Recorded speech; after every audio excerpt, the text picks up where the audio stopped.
Like, how do we surrender?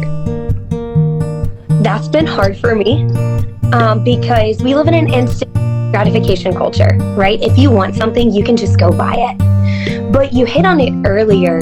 If you were 3 years old and someone said, hey, I'm going to give you this car, or you have all this candy, you probably wanted the candy over the car. But you know later down the road, the car is going to take you to all the places you need to get to after you're 16, right? Mm-hmm. So when I think about surrender, I think about, in order for me to surrender to God, I've got to know who God is. I've got to trust God. And when I was younger, I lacked that intimacy with God because I didn't protect quiet time with him. I didn't know how he sounded. I didn't really know who God was. So it was hard for me to trust him. It was hard for me to say, you know what, God, I'm not going to have sex with my boyfriend because you tell me that this is a boundary that you don't want me to cross. Because in my mind, I was like, why would God want to take something that I want to do that I think is healthy? I mean, God created sex. God created men to be attracted to women. God created these to be healthy and holy desires in the parameter of marriage. When you form a covenant and you're together in unity, kind of like the triangle, as your husband gets closer to Christ and you get closer to Christ, you're operating in that triangle, both be moving up. And so it became easier for me to surrender when I knew why God had boundaries, because boundaries are there to protect me.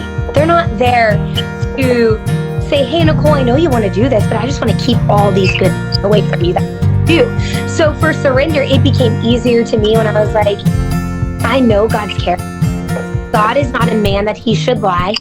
There's over tons of promises in his word that tell me he's my strong tower, he's my rescuer, he's my redeemer, and he doesn't want me to be broken, having all of these trauma bonds or attachments where I gave the most vulnerable and deepest part of my body away to someone that's not going to be with me forever.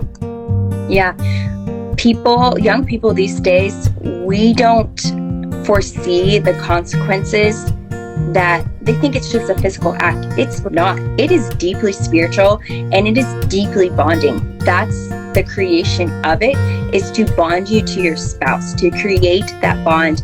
It represents the Christ in the church. And yeah, I think that's so powerful. And purity is powerful. Yeah. I wish I would have protected my purity like my parents instilled in me. Yeah. I didn't understand how sacred purity is. Yeah. And when you read God's word, when you see that when you're living pure, when you're living a holy life, when you're walking rightly and pursuing God, then you're blessed by God. You're able to receive the full fulfillment which we all desire. Yeah.